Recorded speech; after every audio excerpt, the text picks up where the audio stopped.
fellowship among those who follow the sea, which no amount of enthusiasm for yachting, cruising, and so forth can give, since one is the amusement of life and the other is life itself.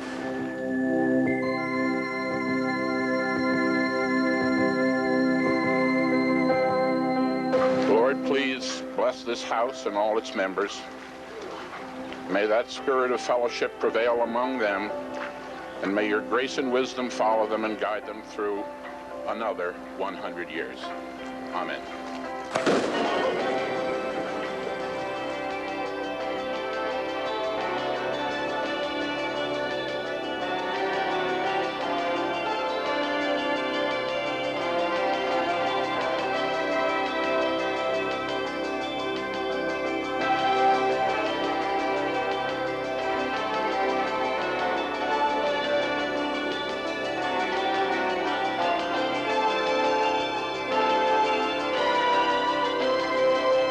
Sachem's Head Yacht Club is officially open for the 1996 season.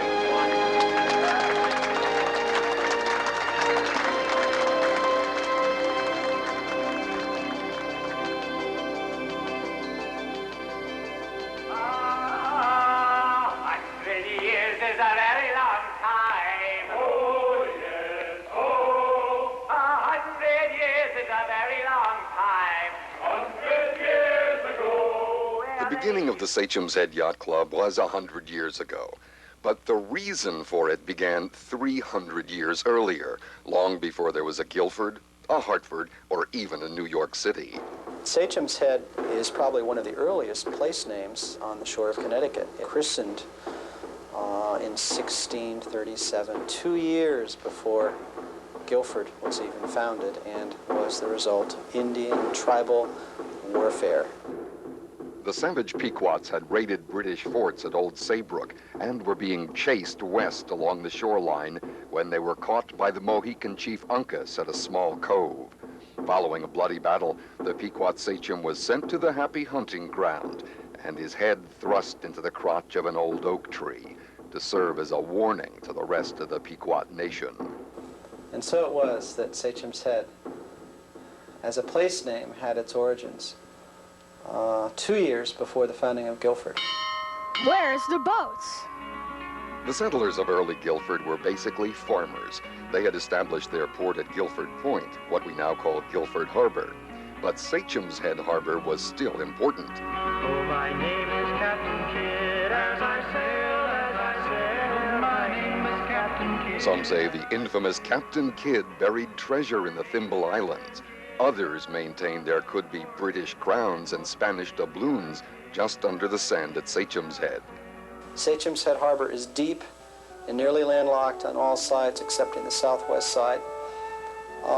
And long before the Revolution, it became a spot for the very lucrative cattle rum commerce. The Guilford natives, however, had found another use for Sachem's Head. They called it the Great Ox Pasture. Since it had water on 3 sides, it didn't need fences. So there they grazed their cattle and sheep. Where are the boats?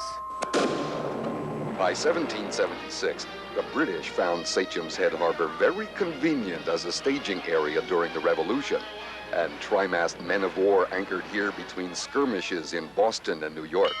Where are the boats?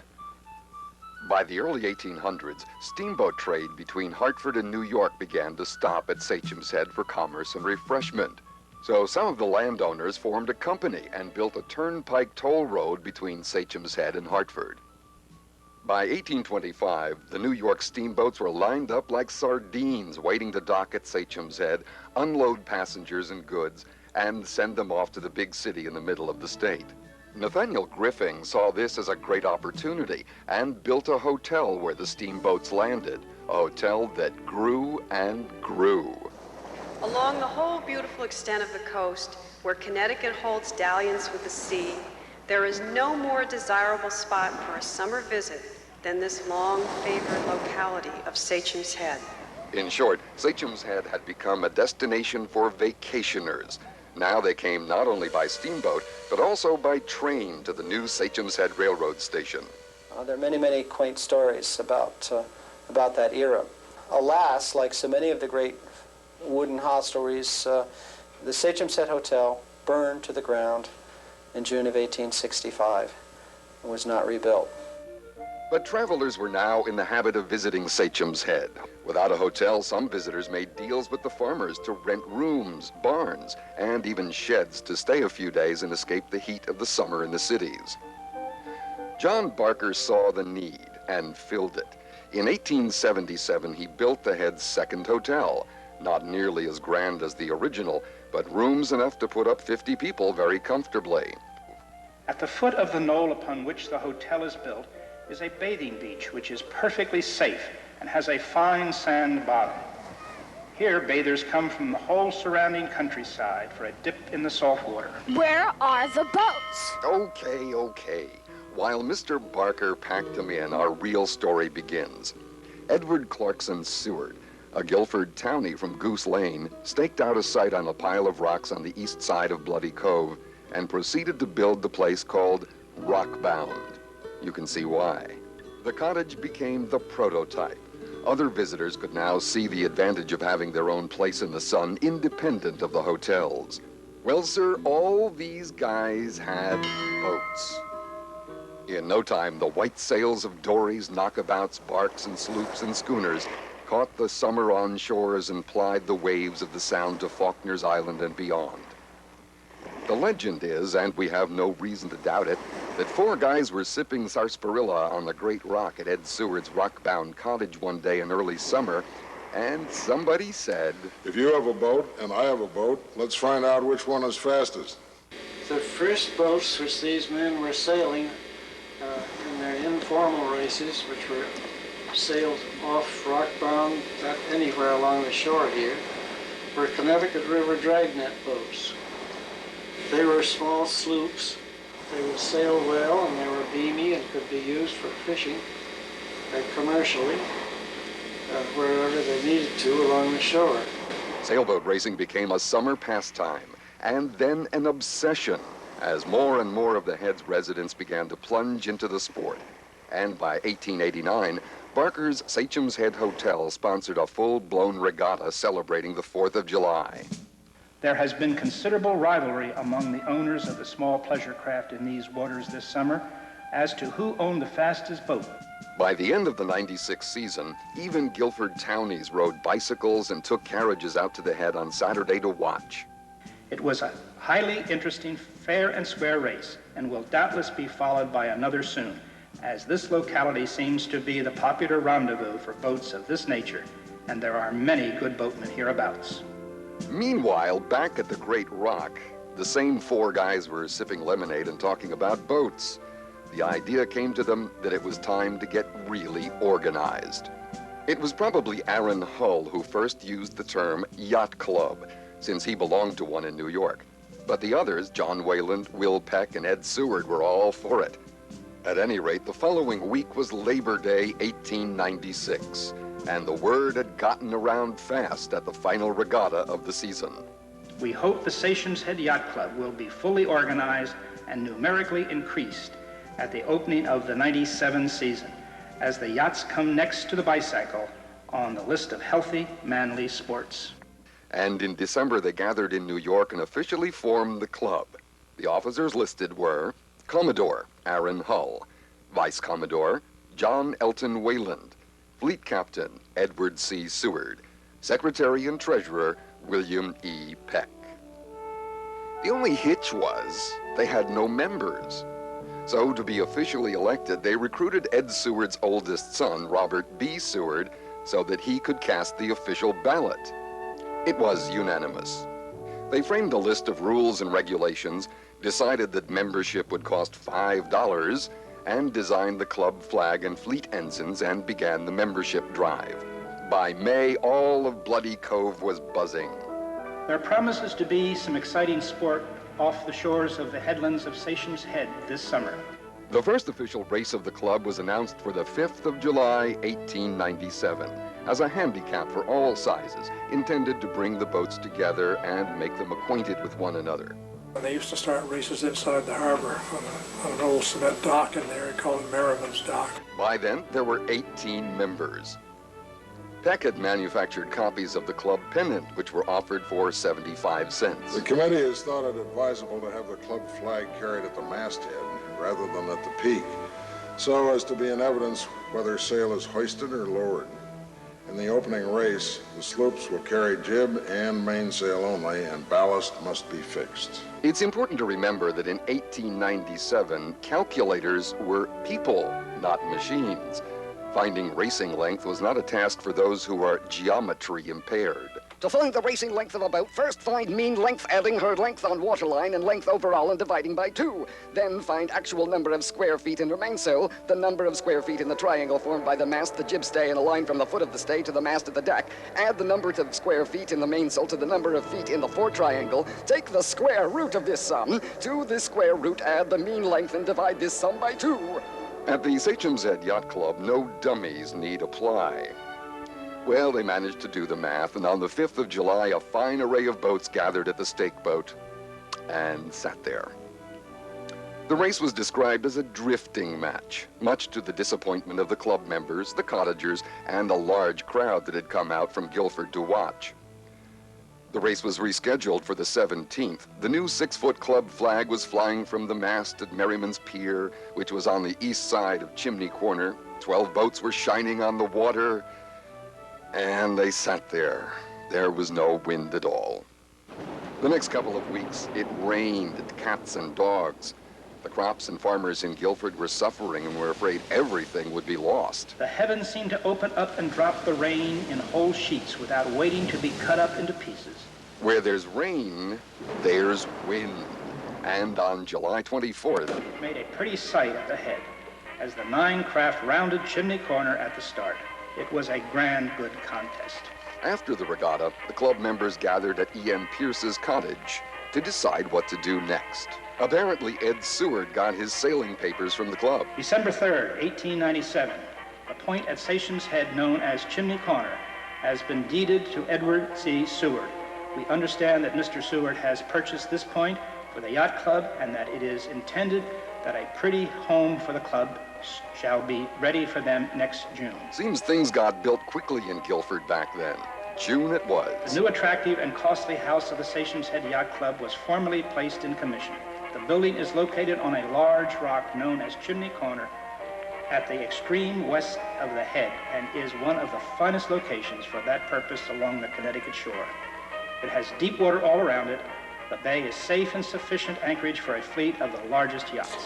And that was long before there was a bridge. I can remember my mother saying that when they wanted to go down there to watch the races in the very early days, had to pick your time for the tide because they walked across the sandbar. And then, of course, you were on the rock until the tide decided to go back down again. The clubhouse at Sachem's Head finds itself the scene of much merrymaking among the members and their young friends. Last Saturday, there was a dance until 10 o'clock, Monday an entertainment of vocal and instrumental music, and there will be dancing again tomorrow with plans for a musical next week. The second annual Labor Day Regatta was now expanded, and invitations went out to Yacht Racing Association of Long Island Sound. 30 boats showed up from New York and Long Island, and they were getting larger. The racing length had been extended to a maximum of 30 feet. The third season of the club was a resounding success, both because it was a terrific sailing summer with fair skies and stiff breezes, but also because the club was recognized. Races draw many spectators to the rendezvous of the Sachem's Head Yacht Club and the largest and finest fleet of pleasure craft of different sizes and designs, from the spiteful electric launch to the biggest steam schooners that ever floated in Chimney Corner Harbor. The club membership was now nearly 100, and visiting yachtsmen from around the Sound headed for Sachem's Head every summer. It had become known as picturesque as a Maine cove. The little clubhouse was being seriously stretched. In early spring of 1900, workmen were busy adding a locker house, a storage room for sails and gear, and a workroom for making repairs. Newly elected Commodore Ed Seward had been promoting the idea of a cruising fleet for years, and in 1900, the club sailed its first experiment in this type of event. 12 boats sailed to Old Saybrook, enjoyed a jolly afternoon on shore, and slept aboard before returning the next day. At the turn of the century, the club was only 4 years old, but its membership had jumped from the original 18 to 150. My family came from Orange, New Jersey. Somehow they heard about it. That was my grandmother's family. I remember my father and mother, before we had the car, would come up by train and sometimes spend the night in Guilford. But there were in the summer, there were about 3 trains a day that stopped at Sachem's Head Station. That was open in the summer. There was an early morning train, and then there was a train that came out at noontime, and then another train came out in the evening. The summer seasons at Sachem's Head were so popular for yachtsmen and landlubbers alike, there was literally no room left in the inn. The hotel, Robert's boarding house, and the rental cottages were being booked a year in advance. There was no way to accommodate cruising yachtsmen. The club's executive committee met over the winter and commissioned a new addition for the clubhouse. The annex had 3 stories with a basement to replace the kitchen, a main floor to the dining area, and the 2 upper floors designated as sleeping apartments. The top deck was a dandy observatory to watch the races and served as a landmark which could be seen from 3 miles off. Over the winter, some of the boys had started acquiring a new type of vessel that was popular at the Corinthian Yacht Club in New York, the Siwanaka. Big-sized cabins on them. I think they were about 30-some feet. They were longer than the Sachem's Head class that eventually came out. My father had one of those, the Gloria, and several of the other men had them. And that was a beautiful racing class here for a while. On opening day, Commodore Seward, Vice Commodore Peck, Fleet Captain Mitchell, C.R. Clark, and J.J. Phelps all had one. The new boats were longer, leaner, and faster. Excitement here ran high at the clubhouse as the Gloria and the Senta were nose and nose for 100 feet from the finish. No such finish of so much excitement has ever been seen before since the club was organized. Another modern convenience had been added to the clubhouse. A telephone was placed in the club on Monday last, and Mr. Rundell, the obliging superintendent, will be pleased to answer calls at any time. The regatta was one of the most successful ever at Sachem's Head. It is safe to say the harbor was never more attractive when some 30 yachts of various classes were maneuvering for a position. The evening after the regatta began a new tradition, the Commodore's Ball.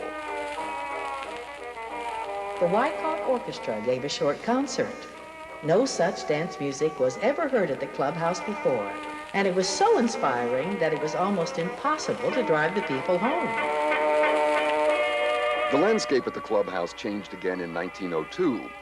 A drilled well powered by a windmill filled a 1,500-gallon water tower on the ledge, providing running water for the first time. The members were impressed. One important item of interest to Sachem's Head in 1902 was that the wealthy Howard Noble of New Britain moved into the neighborhood. He built a grand new house on Prospect Avenue for the outrageous sum of $6,000, 5 times what the clubhouse cost. In 1903, club members were startled by a strange new sound. A terrible screeching fog signal has been installed on Faulkner's Island. It sounded like the howling of a dog or bellowing of a distressed cow. It continued to break the silence of night, much to the annoyance of would-be sleepers. The weekly races of the Yacht Club are the life and inspiration of that summer colony and are attracting considerable attention from surrounding communities and vacationists. In fact, the Sachem's Head Yacht Club seems to be the only live club of its kind along the Sound. It was partly because the club was always on the cutting edge of boat design. The big yawls and ketches were always a pleasure to behold. The Siwanaka knockabouts were still popular, but a new boat hit the ways in Clinton that would make history. The Sachem's Head knockabout class was a local class built by somebody named Wyckoff, I believe, wasn't it? And that was a 28-foot open sloop, gaff-rigged, with bronze centerboards. They were beautifully built boats. The little one designs were nimble, tacked in a second, and could go anywhere with a draft of only a foot. There were 5 of them in the Labor Day regatta. Everybody just called them Sachems. But the new class was helpful because there was no longer a need to go through all that complicated math. They were all the same. By 1905, the regular winter business meeting where the club decisions were made for the following season had turned into an event. It was called the Midwinter Mess, and all members were invited. At the Hotel Astor, New York, on Saturday was the Midwinter Mess, and the affair in every way was a brilliant success. The dinner was given in the handsome yacht rooms of the hotel, which were especially designed to have fittings such as are found in the main cabin of a roomy yacht. This season, the executive committee has developed plans for construction of a breakwater, which is designed to make Chimney Corner Harbor perfectly safe and smooth and delightful anchorage at all times and under every condition. The first annual race of the ladies of Sachem's Head Yacht Club was sailed with a mixed fleet of riverboats, knockabouts, Siwanakas, and one designs. Young Emma Seward crossed the line first, but her boat, the Mariposa, was an old-style knockabout. So the race was officially won by Miss Deming in the Gurkha, a Sachem's Head one design. But women have been wonderfully important. Also, they've always been part of the sports, which is important. I mean, women around here always were able to do whatever they had talent to do. By Labor Day, there had still been no progress on the breakwater by the quarrymen across Uncas Point. Disgusted, Commodore Elton contacted the Breakwater Company of New York, which eventually declined to participate, and the contract went to the Seacoast Construction Company, who really hoped to have the job done by the end of the year. However, the soft, muddy bottom of Sachem's Head Harbor is still swallowing up all the granite and money the club will give it to build the dad-blamed breakwater. Early in the year of 1909, Howard Noble had acquired the old Norton General Store and Post Office on Prospect Avenue, determined to gain an upper hand in Sachem's Head colony affairs. The store was an important part of the community. Mr. Norton, who ran it, went around every morning to every house in this end of Sachem's on Vineyard Point and took people's orders. He went a horse and wagon, when I first remember him. Then he went up to Guilford and bought everything, including a spool of thread or something like that if you wanted it, and came back and delivered it. We mention Mr. Noble again, not because he was ever a force in the yacht club, but because he had such a major impact on the landscape of the Head itself. Over a period of 12 years, he bought, sold, traded, and most importantly, moved cottages all over the place, eventually creating the outlines of Prospect and the Circle that we know today. When Mr. Noble decided to move that place, when he began to develop, he didn't want it so close to him. So then he moved it up onto the hill. Regatta had been expanded to 4 classes. First, or A Division, was now 30-footers, B Division was 22, C Division 18, and D Class for dories. Oh, and the breakwater was finally finished. And the long course would be Brantford Reef and over to Faulkner's Island. There were a variety of courses. The races used to start right out of the harbor for the little boats. Sachem's Head knockabouts sail right off the breakwater, and the starting line was the line of the breakwater. The 16th annual cruise in 1912 was the largest and longest in history. An 11-day run from Chimney Corner to New London, to Newport, to Vineyard Haven, to Nantucket, to Edgartown, back to Newport, Stonington, and home. Membership in the Sachem's Head Yacht Club was 200, most with large young families, and new events became necessary and very popular.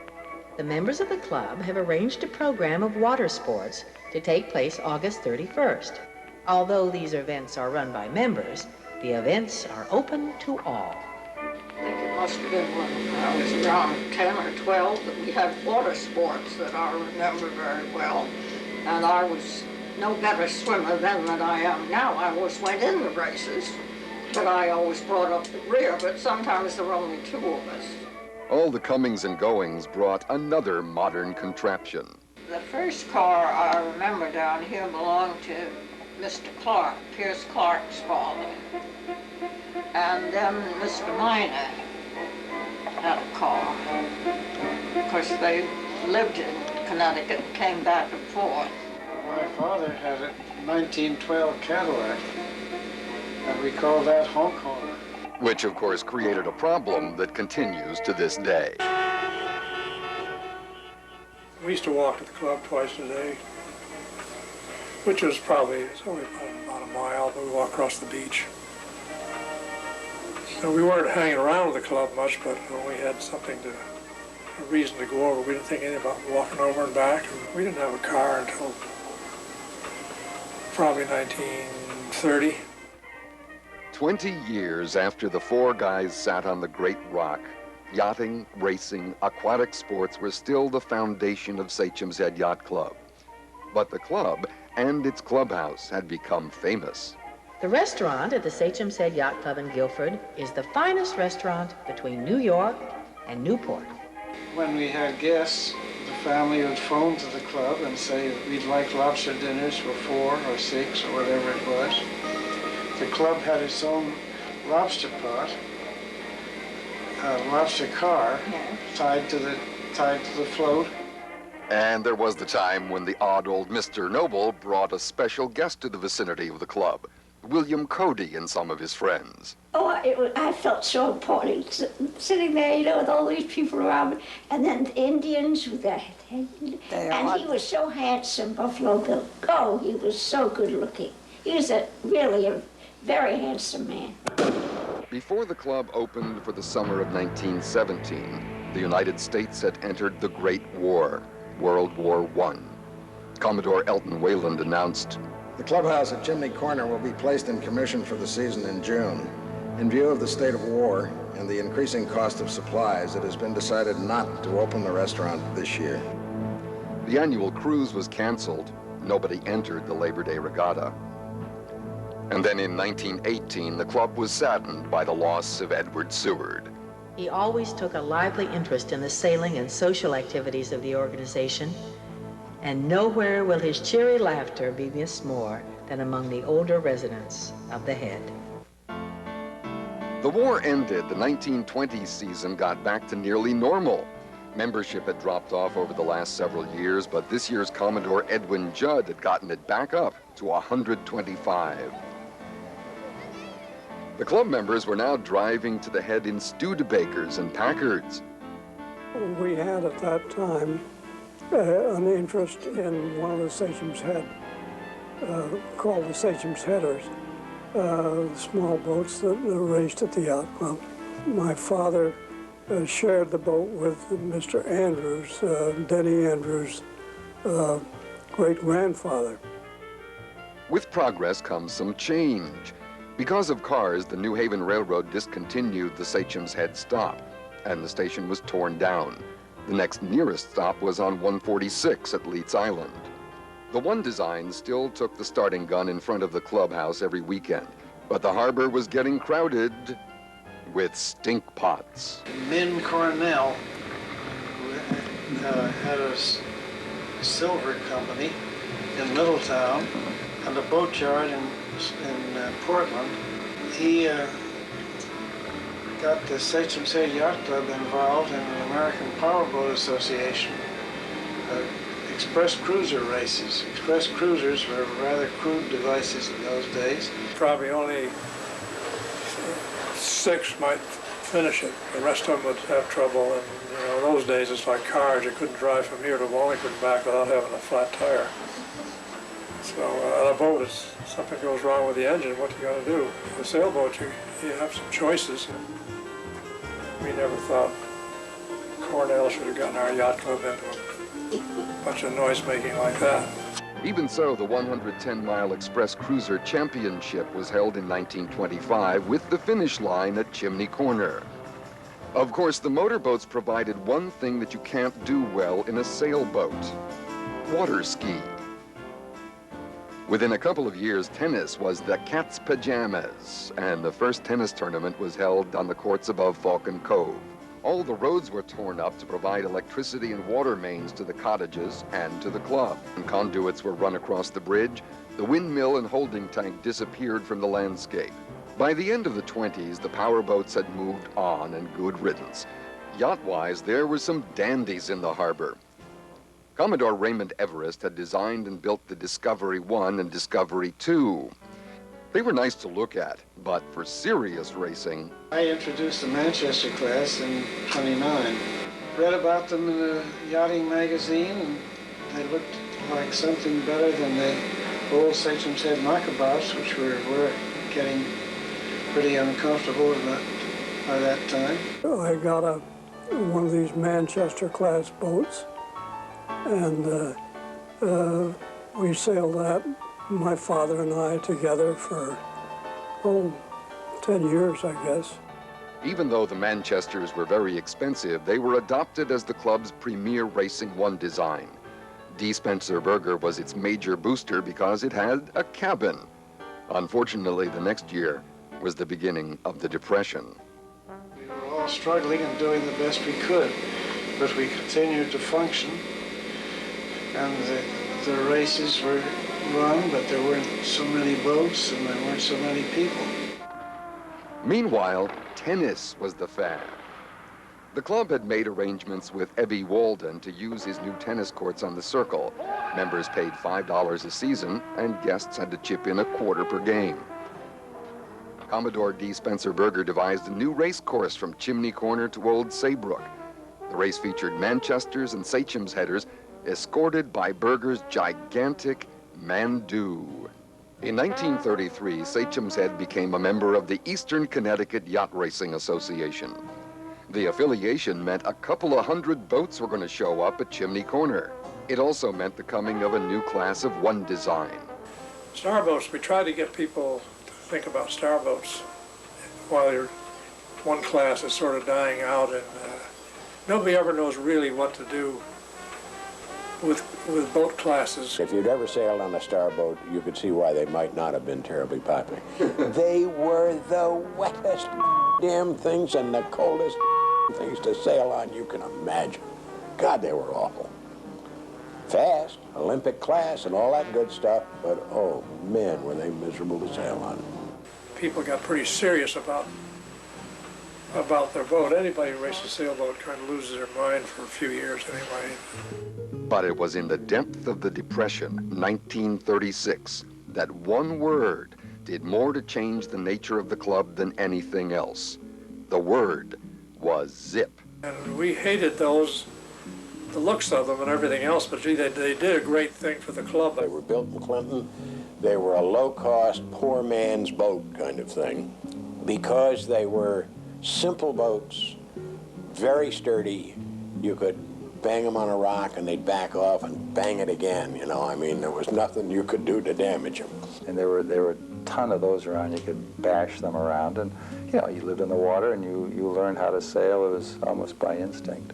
They were 16 feet, and they were very simple. They had a jib and a mainsail, and they didn't have any light sails, no spinnakers, had permanent backstays, so you didn't have the old running backstays that you had to pull up every time you tacked and so on. You could send a couple of 10-year-old kids out in a zip and wave goodbye to them at 9 o'clock in the morning and know that they would come back at 4 in the afternoon. Okay, that they weren't going to sink, they weren't going to drown, they weren't going to get in any dreadful problem, that the boat would make it back. They wouldn't get too far away. They wouldn't get too far away either. If the word zip is to be remembered, so is a number, 1938. I had just been elected Commodore, and 2 weeks after that, the club was wrecked and the fleet was sunk. I didn't recognize where I was. The trees were down and it was such a mess. I really didn't recognize where I was. Shortly after the hurricane, a few days later, my older brother Rob came up from Brooklyn to see what had happened to his house. I stopped over at Mother's cottage at Rockbound to get the key to his house. And Mother just laughed. She said, "Rob, you don't need a key to your house."